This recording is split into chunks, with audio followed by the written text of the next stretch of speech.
Good day, guys. Good day to you all. Welcome back to the Formula Sports channel. Thanks for being here. We're getting right into it. We're getting straight into it. See, knock up like button, subscribe, and share. We're talking the Jamaica Football Federation and its finances. JFF sheds light on financial situation is the banner on your screen.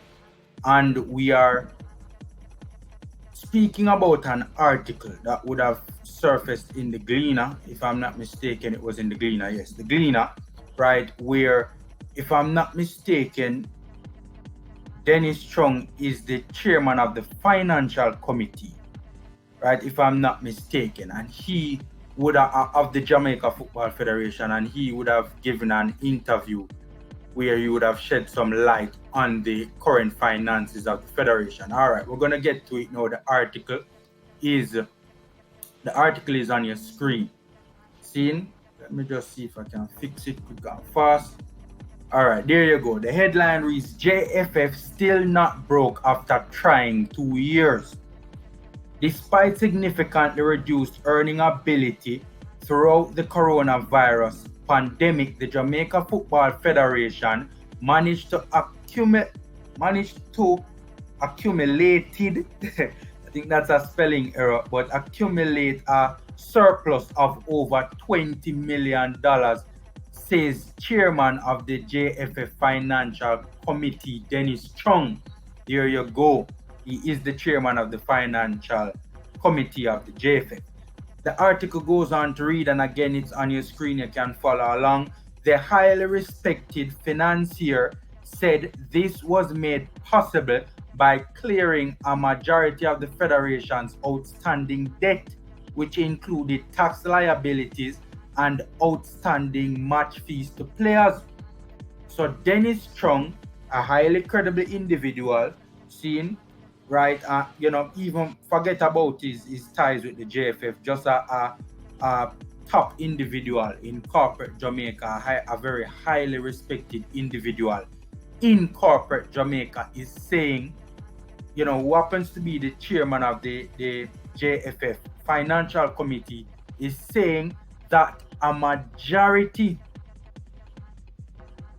of the federation's outstanding debt has been cleared. So they have been servicing the debt, and a majority of it is now gone. Interesting stuff. The article goes on to read, he also believes that the platform has been set for the administration to generate even more funds in the future. We are paying a lot of the old debts that came from past administrations. Cash that was outstanding, the liability would have filtered down. But a lot of the debts have been paid. Let me repeat that. But a lot of the debt has been paid. And this is Dennis Chung being quoted. And the audited statement, when completed, will show that for the past 2 years, the JFF has made a surplus. Interesting. It continues to read, the surplus was small, but over the past 2 years, there was a $15 million and a $5 million surplus, and that was coming from a significant deficitable year. So there you go, a surplus of 15 million and 5 million over 2 respective years. Very interesting stuff. So what Dennis Chung is saying is that the JFF's financial situation is heading in an extremely positive direction. The article goes on to read, so we are very happy for that, as it says that we are moving in the right direction. He pointed that they were able to do this despite the federation's earnings being severely hampered by the pandemic due to COVID restrictions and a lack of sponsorship. Although the surplus is minor, Chung thinks it is still a vast improvement on what was before. being able to chip away the deficit and institute changes internally, he says, has put the Federation on the path for even greater financial prosperity in the future. Even though he admitted there are risks involved, I wonder what these risks are. He believes the signs are more positive than anything else, and that this has given the Federation more enthusiasm about the prospects. At the end of 2020, the Michael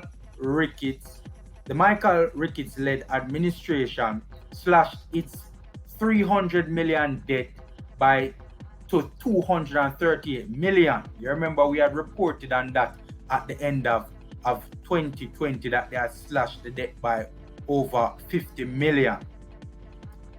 And although Chung could not provide details on how significant the reductions have been since then, he is confident they are getting control of the situation.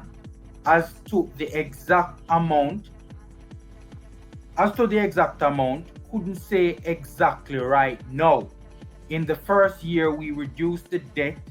We reduced it to about $238 million, and we have reduced it further from that over the past year. So we have been making significant progress.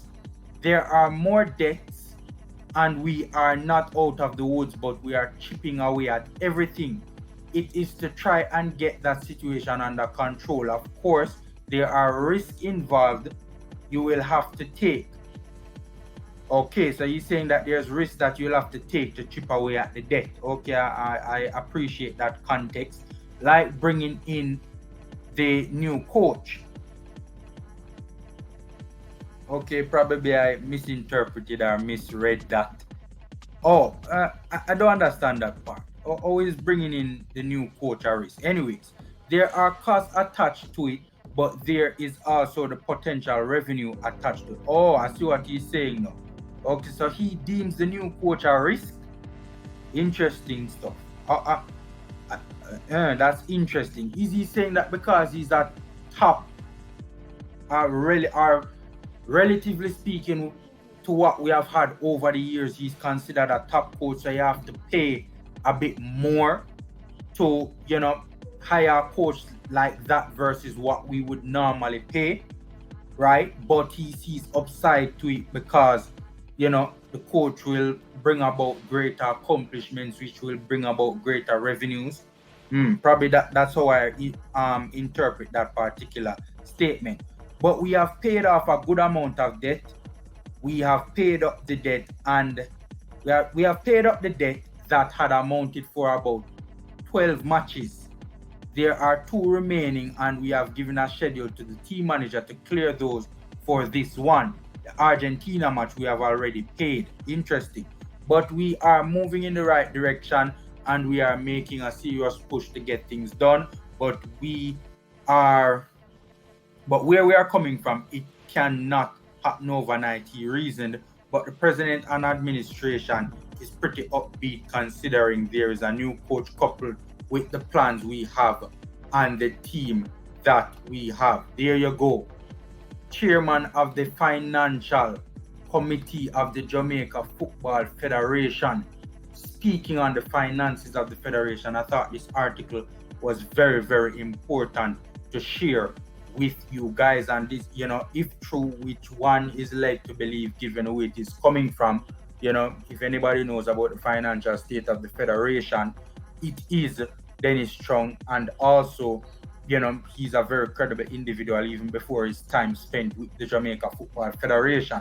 So I thought this was very important to share with you guys. If true, this is a massive deal for the federation, a big deal. The debt was like an albatross around the neck of the federation, and to hear Dennis Chung, well-respected individual in corporate Jamaica, saying that the debt has been, that they have cleared a majority of the federation's outstanding debt, is a big deal, man. One that cannot be understated. Dennis Chung was brought into the federation, one would imagine, for, specifically for this type of work. I remember when they announced that Dennis Chung had come on board, I was very surprised that I was wondering why a man of his ilk would want to, get himself involved with that mess at the Jamaica Football Federation. But, it is paying dividends for sure. It is paying dividends. A little bit disappointed though that Dennis Chung did not get into the numbers. He did not get into the specifics of it, stating the actual numbers, where the debt was. Fine, we knew about the over 50 million that the debt was slashed by, but where it actually was and where it actually is now, in terms of where it was when he came on board and where it is now. He said a majority of the debt is cleared. We would have liked to have seen a number attached to the word majority to get an idea of, just how the Jamaica Football Federation's financial, state has been improved. But guys, hit me up in the comment section. Let me know what you think about this article. Stay safe, guys. Take care. Knock up like button, subscribe, and share. And until next time.